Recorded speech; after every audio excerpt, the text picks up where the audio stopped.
Greetings, Sk.Ire. We're going to be talking about the Nova+Energy Shield sorceress in a budget composition. I'm going to be going over like the lower end budget builds and then like a mid-game budget, which is kind of like a higher end budget setup. Let's get started with comparing these two builds, because most players that most content creators I've seen out there that are recommending a budget weapon have been talking about the Crescent Moon and how good it is for a budget setup. And yes, it deals a lot of damage, higher DPS because of the minus enemy lightning resistance. As you can see here, it's about 6% higher than our dual spirit composition that has almost the same gear, same level, same skill allocation, all of that jazz.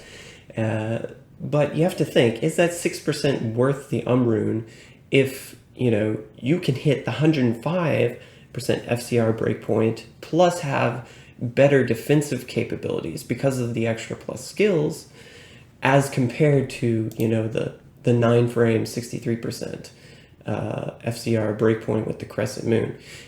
I wouldn't consider, like, the only way you're going to hit 105 with this setup is if you have like a crafted amulet or maybe a Viper skin, serpent skin, Viper Magi chest piece, right? With the Crescent Moon, that's the only way you're going to hit 105% FCR, which would be a nice increase. However, those items, especially at the beginning of ladder, are going to be really costly. And if you are able to get a crafted, amulet that has closer into 20% FCR, let's say, on it, it's probably not going to have plus to skills, which makes it weaker a little bit anyway already. So yeah, I'm favoring the spirit composition just because you already have this. You've invested your usually when you're going through the game, you'll use the Larza quest on this anyway, so getting a more longevity out of it, I think, is a great way to progress without spending too much. Do note that this composition, however, as strong as it is versus cows and key farming, is a little bit weaker when it comes to chaos and Baal running. This is because souls in the Baal running they just cut you down so fast. They deplete your mana pool. They burn it like really quickly. So and they don't come up every map, but the fact that you would have to remake your game every so often is kind of a penalty that you don't want to have to deal with when you could just farm something more readily available.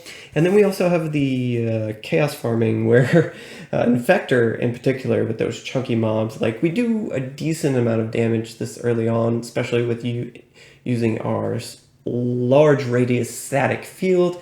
Huge radius here, which is really nice for the build. I had a fanaticism infector come up and just destroyed me, and you can't really clear Chaos Sanctuary efficiently with this build early in the game. So if that's something you're interested in, I would take a look at the Paladin. The Fist of the Heavens Paladin would probably be a better choice. But considering that this can do Hell Players 1, cows really efficiently, and can also do key farming really efficiently, especially because the sorceress at 105% FCR is just blazing through those levels to get down to the 5th level. Countess is immune to cold and fire, so having the lightning damage type just means you don't have to do anything funny like let your mercenary kill the Countess. It doesn't take additional time from the run.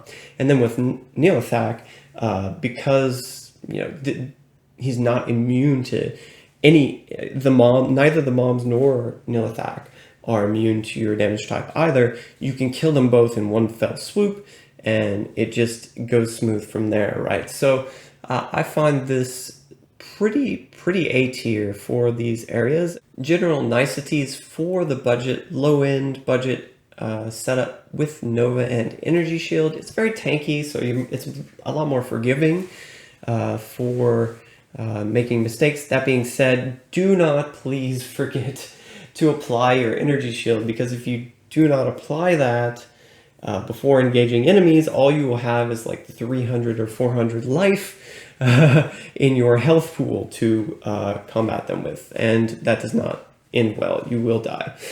So do remember that. Also, try and keep your mercenary alive. If possible, keep an eye on his health pool. This is what's providing you that extra mana regeneration to keep your mana pool in check, right? It is quite nice having this high of mana regeneration. It means that your spamming of Nova, the cost of Nova, as high as it is, becomes less of an issue. I'm not going to say it's a non-issue because it does eat into the extra buffer that you get from your mana regeneration, right? If you're actively casting it. Really, the biggest downside of this energy shield composition, especially for the low-end budget setup, was that whenever you come up against lightning immunes, it's just really hard to clear them, especially if they are required targets. So you have to kind of wait there for your mercenary to kill them, which isn't good, especially if they are immune to physical. So it's very rare that that happens, but it can happen, right? So in that sense, a hybrid VITA setup with Nova Frozen Orb, having Frozen Orb as your secondary does work out better. I really feel like once you get Call to Arms, the energy shield setup becomes a lot better and smoother. So before that point though, you might be thinking or looking at this footage here where I'm dying all over the place, and consider with the Frozen Orb hybrid, you have the ability to take out those immune monsters at range, no less. The other benefit of the energy shield is in normal situations, the energy shield just complements the aggressive playstyle of the Nova Sorceress a lot better. It's quite nice to have that extra buffer from your HP. However, it is kind of volatile when it comes to chip damage, for example, when your energy shield level is not very high. So if you have like below 80% energy shield, it can degrade your life pool a lot quicker. That combined with poison effects can be rather deadly as well.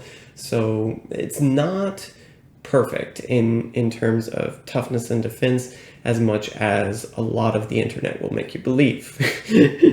So yeah, like spending that rune could be better spent on other things, such as like the Sk.Ire. I'm not saying this will cost an rune, but having a piece like this would be really nice.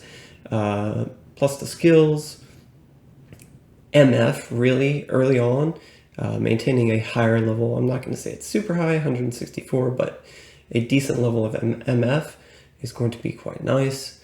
And then damage reduced by comes from the Sol rune. We have socketed here, and the magic damage reduced by are all very helpful for energy shield, because what happens when the converted damage that is left over, like the percentage that's left over, the 5% or 7% or whatever it is, gets sent to health. Well, it gets cut down by your damage reduced by individual, not the damage reduction percentage, but the single integer based damage reduced by values, which is quite nice to have at least some level of both of these. So just keep that in mind. Now, with the Sk.Ire, it is a little bit more expensive, as I was saying. So if you're still using your wealth from the starter build, this is also an excellent item to use. A lot of gold find, a lot of magic find. So just really nice composition. On that note, we are running the Lore Helm, the Shaco. it's a wannabe Shaco here, but this is going to be quite nice as well. It gives you plus all skills, energy. We're not really worried about resistances, and I'll go over that in a little bit. Damage reduced by, again, because of the Sol rune, and then the +2 mana after each kill is going to be quite nice for keeping our mana in a decent state. Now, why aren't we worried about resistances as much? This is because when enemies hit your energy shield and the damage is absorbed, it is applied before resistances. So your resistances don't come into play except for your poison resistance. That's because poison affects your health pool. it doesn't get absorbed. So this is why we're only concerned about poison with this budget build, which is really cool because you can go into hell difficulty, which has like these high penalty resistances, and you can gear for, you know, not even caring about that pretty much. So pretty neat, but it does mean some of your affixes here for like cold resist, lightning resist are not technically wasted, but just less valuable, let's say. On the same note, we have faster hit recovery from obviously the dual spirits, because this is a dual spirit composition. We are using the shield as well to get as many plus skills as possible. It gives us the faster cast rate we need and does give a lot of faster hit recovery, but the hit recovery, it's only going to matter when they get down to, when they cut through your energy shield, basically. So most of the time doesn't matter as well to have a high breakpoint here for an energy shield composition, but we have it nonetheless because we can't, you know, it's given to us. We're going to use a +3 lightning skills amulet, as high as you can get, you know, just something simple, cheap, to get us all of the skills possible. Again, we're wanting to boost our soft levels of static field and Nova for damage and lightning mastery. And then we're also wanting to get our energy shield as high as possible, and our telekinesis. But telekinesis, it reduces by 0.625% per point per hard point. So you want to make sure that you place 20 points in telekinesis for sure. And then I've gone for a split of 17 and 16 here. I've taken a few points out of lightning mastery, being a little bit less of a DPS increase versus the synergy static field. So, you know, at this point, you know, you can spare reducing it just a little bit to make sure that you're going to survive. The absorption percentage, keeping it really high, is rather important to make sure you're not going to just get cut down. To this end, we have the memory staff. It does not give a lot of plus skills because, remember, our primary setup here has +4 skills on the weapon and shield, but you do get +6 from a base staff that just has 4 sockets. I'm not going to recommend you go out and buy a memory staff. If you happen to find a base that has a staff mod with plus to energy shield, that would be amazing because it would give you, you know, 5 total higher points than the weapon and shield main hand. However, even just having the +2 is quite nice. You can see here we have 88% absorption as compared to the regular 66% or 86% we would have if not for that. So, and it's a very cheap rune word as well, so you might as well put it together. And then other pieces, we are running the silk weaves, increases because we don't have the call to arms, which would give us the battle orders, which is plus mana, a lot of plus mana, like doubling your mana pool at this point. We're going to seek out a lot of items that have increases to mana on them. This includes the silk weaves and the Gloam's trap. So both of these increase maximum mana, which is quite nice. Keep in mind that your spirit will roll with plus to mana as well. That's very helpful. And then also running rings with plus to mana, 120 apiece. Faster cast rate as well to hit that breakpoint, which is going to be enjoyable.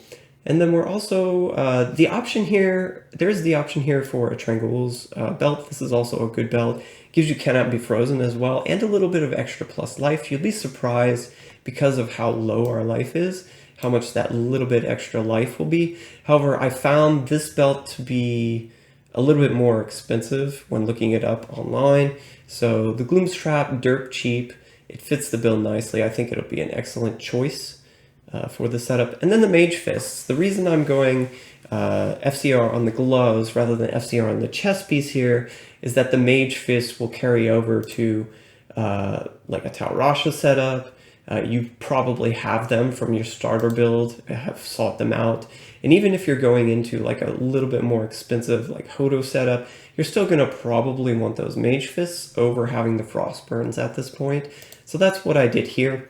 There's an alternate setup. You can use the Que-Hegan. So instead of running the faster cast on the gloves, you then run the faster cast on the chest piece instead. Now, I really like this setup because it also comes with magic damage reduced by. It gives you extra plus mana after each kill. You know, you can fit in everything you need, you get the plus skills right, but it is a little bit lower on the magic find. That's just something to note. So you have to make up for that in some way, and I just put the topaz in the chest piece to do that, just to make it a little bit closer in those terms. But if you find a Que-Hegan's, it's instead of having to pay or find the Sk.Ire, which does reduce your mobility ever so slightly in town, which is a slight detriment. This can be another way you can save some currency as well. Frostburns are likely to be more expensive though next season, so I don't know. And it is an additional item again, like the Mage Fists, you pay for them once and then you're going to use them for multiple stages of the progression, as with the Silkweaves, right? So here we go. We're also using the Hellfire Torch, and in the test bench I used an Annihilus. You might not have this, but if you're like 1+ the skills off, that's probably okay. Notice, however, that I'm running like the bare bones, as you can see, with all the resistances. So all you really need are those poison resist charms, a few of them to keep you there. I'm going to assume you can afford or have found perhaps at least 1 plus the lightning skiller. So I included that in the build. And then just a little bit of extra mana from charms as well is kind of nice. So here we've now moved over to the budget mid-game build using the Heart of the Oak Flail. It's going to be quite nice, gives you a lot of faster cast rate, plus the skills, increased mana. It just fits the build so well. Plus the resistances as well is going to allow you to hit that cap on the poison resistance all the much easier. So this is going to be good. One of the cool things as well, you don't have to have a perfect Heart of the Oak like you would with a lot of builds. If the all resistance rolls closer to that 30%, you don't have to weep. It's still good for the build. So this is pretty cool. I did opt for the Scolders, keeping the Scolders with this build. And then we also have, since I've already talked about that, we'll move on to the Harlequin Crest. The Shaco Unique is going to be a good fit for the build. I don't think you'll be able to find or afford early on in the season a Griffin's Helm, because even though that would be best for DPS and FCR, it's just too expensive for a budget setup. Harlequin Crest though, plus the skills, MF, life, mana, just really helps out the build significantly. It's going to be a great addition. Now, a lot of these pieces we've carried over from the lower end budget build, as you can see, but there are some new additions, such as the Nature's Piece. Gives poison resistance, so only resistance we care about, first off. Slain monsters rest in peace, which can be helpful for Nilithak farming, first off, because it keeps Nilithak from corpse exploding them again once you've killed them. Can be useful in that sense. And then the damage reduced by. Again, we're going to have higher damage reduction, integer-based damage reduction here, and magic damage reduction as well. So this makes it a great choice, in my opinion, for this second slot, considering we don't need the extra FCR because we have a little bit more with the Heart of the Oak, so that's pretty cool. And we also can opt for a gold wrap at this point. You can stick with the Gloom's Trap, if you're going for a more slightly budget setup, but I think elevating to a little bit better magic find at this point would be warranted, considering you're going to be hunting some of the more rare items at this point. So that would be quite nice. We've kept our Bahamut's Ring, and then we're keeping the Mage Fists as well. So this composition is still going to be really nice. And one thing that I forgot to do is apply my battle orders. So I think you'll be able to afford at this point not only a call to arms, a weapon, you might have found a few higher runes, been able to trade your way into this, and then this will get you even more increased mana pool and such, life pool. So let's apply that and see how much we get. 2340, mana regeneration goes almost through the roof. Life is like at a more reasonable level for a non-set build, which is really cool. And then we also might be able to afford the other thing, we're saving a lot of cost with keeping a lot of the low-end budget gear, one thing we can spend currency on is getting these lightning skillers as soon as possible. I think that'll be one of the biggest increases for this particular setup.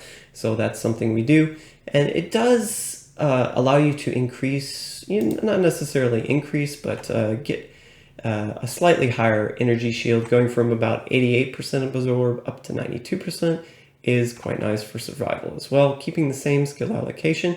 I have opted here, note before we were level 88, now we're level 90, to put 1 point into Blaze, just because I find with these slower builds, especially when you're doing cow runs and coming back into town, casting Blaze before you go through the town portal, Blaze will still be applied to your character. So it lets you run to the vendors, to your stash a little bit quicker while the Blaze duration is there. And while this is mostly the primary application that I would use it for, you can also use it in combat to basically micro adjust your positioning without having to re-teleport. If that's your preference, can be useful for like cow runs and such. So yeah, this is why once we have a little bit more plus skills with the better items, such as the Harlequin Crest, I think you're able to get a high enough run walk speed on the Blaze that it makes sense to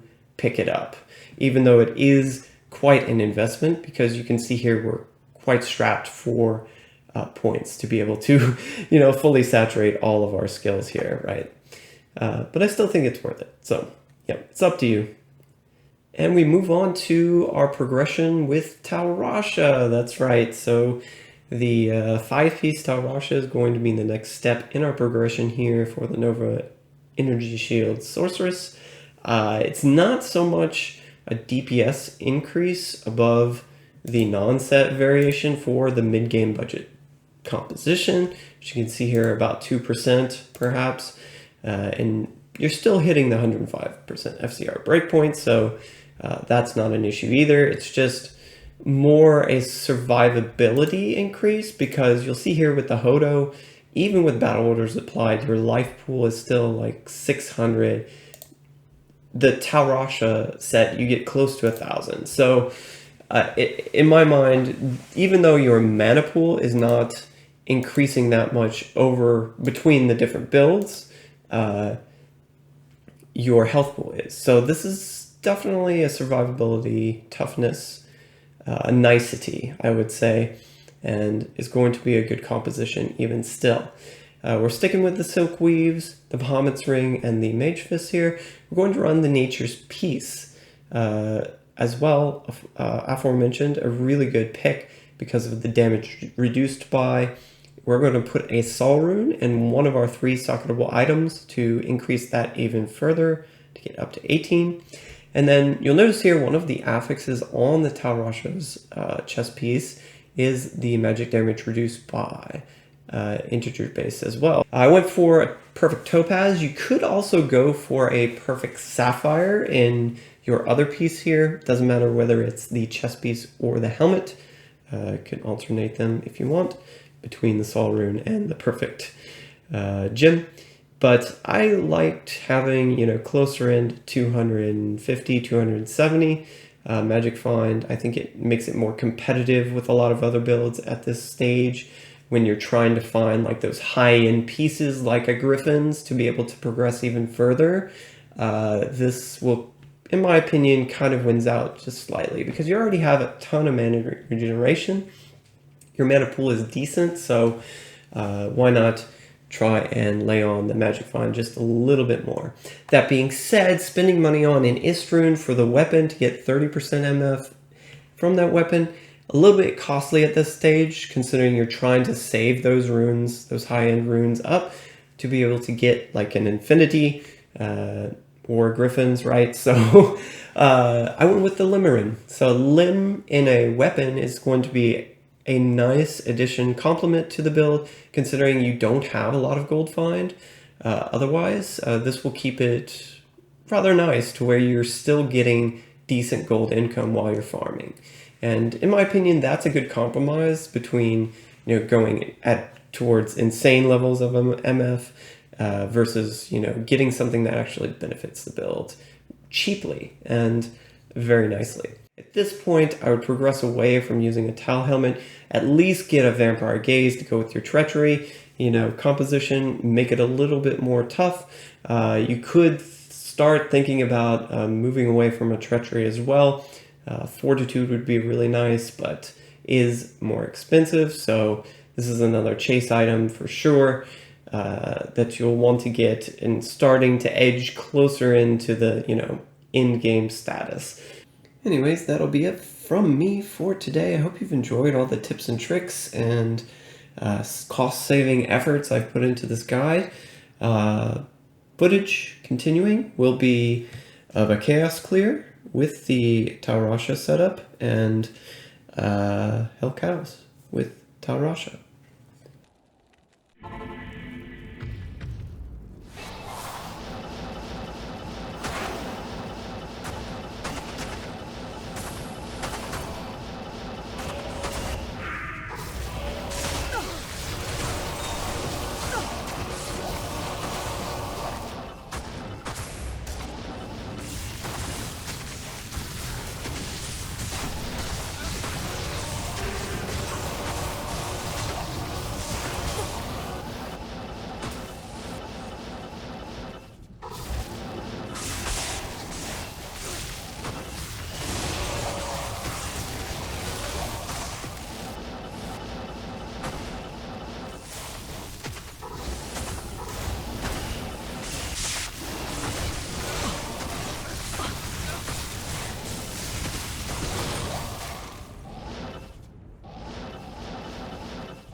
Not even death can save you from me.